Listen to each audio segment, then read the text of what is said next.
Thank you, Rick.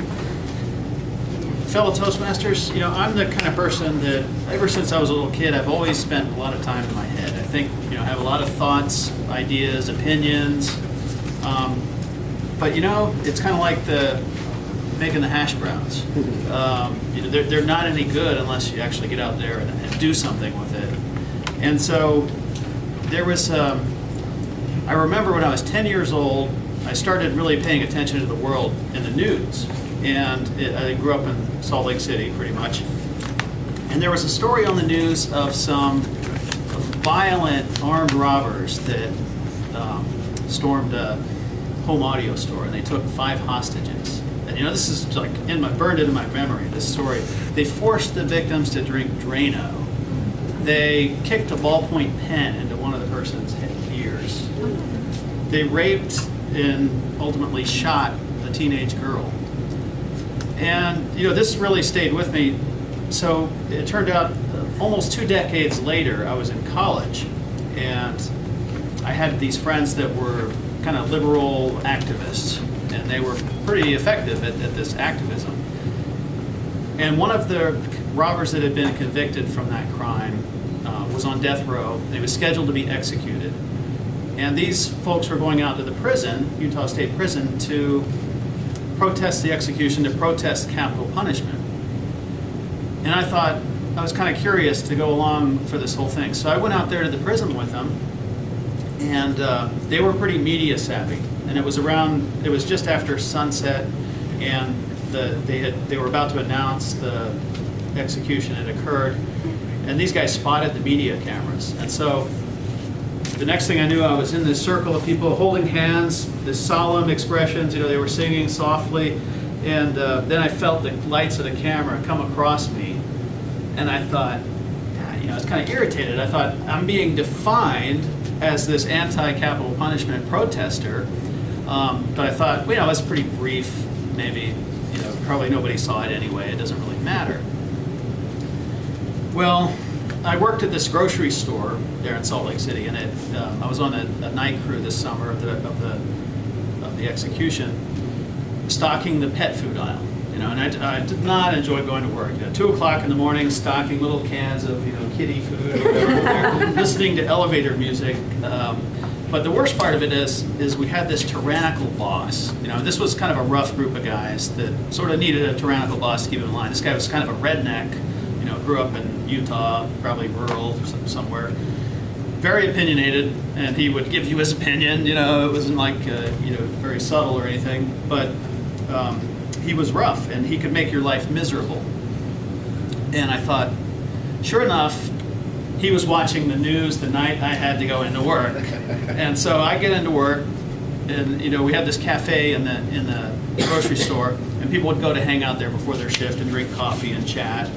And they'd tell their stories, it'd typically be about who they beat up during the day, usually led by the redneck boss, tyrannical boss guy. And so I got to work, show up, and he's sitting in the back, drinking his coffee, watching everybody that came in. He was watching to see who all came in. As soon as I came in, and to him, I was the college boy, and it wasn't like, college boy, trying to improve his life, studying something he's interested in. It was like, college boy thinks he's smarter than you. College boy thinks he is better than you. And so I come in, hey, college boy, I saw you on the news crying over that execution, and I killed the guy myself if I could, hanging out with your stupid liberal protesters, and it's like, all right, I'm not going to say anything, because I know he could make life difficult for me, and it wasn't worth it.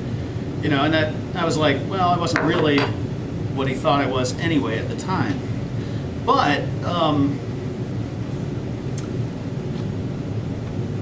the whole experience of engaging in this issue of capital punishment at that level, like going to the prison, kind of exploring this, so checking out why are my friends, why are they so passionate about this issue, and the thing that struck me there at the prison was we had the protesters. They were media savvy. They staged this thing for the cameras, but they were sincere. They were authentic in how they felt about this issue. And across the way was another group of people it was they were a little more festive, let's say. They had balloons. It was kind of like a party. When the execution was announced, a big cheer went up and the balloons were released, and it didn't feel right. And so it turns out, in reflecting on this whole experience and everything, that there are a lot of reasons why somebody might be opposed to capital punishment. And one of them is, for one thing, it's expensive. It's time and money to try to get due process. Sometimes the wrong person gets executed. How do you bring that back? How do you make that right? But I think the worst thing about it of all, and that my friends got me to see, is how unevenly it's applied. It's kind of like the person with the fewest resources gets the short end. They get all of the punishment just concentrated in them. And maybe they deserve it, maybe they do. I mean, when I was there, I was kind of the mind, well, if anybody deserves it, this guy that was willful evil, conducting willful evil probably deserves it. I didn't really have a problem with it at the time. But I think there's some costs with it. And the benefits are not all that great. I mean, society gets a sense of justice, of fulfillment. Maybe the victims get some, but it's very shallow. It doesn't bring the murdered people back, and it's fleeting. And I think, on balance, maybe it's not worth it. It's really worth considering.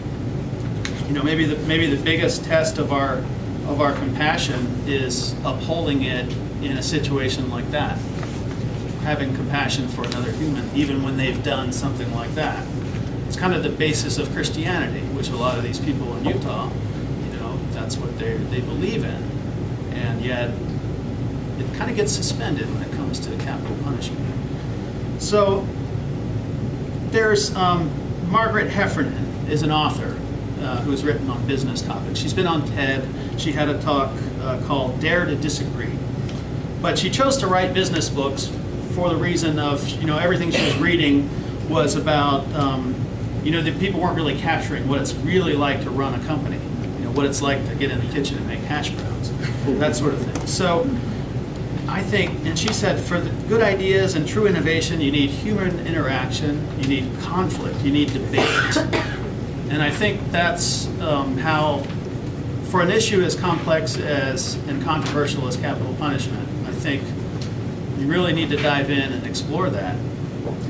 And I don't think you can develop, I think, without immersing ourselves in that and really experiencing something like that, that is how we develop a valuable opinion, Mr. Toastmaster.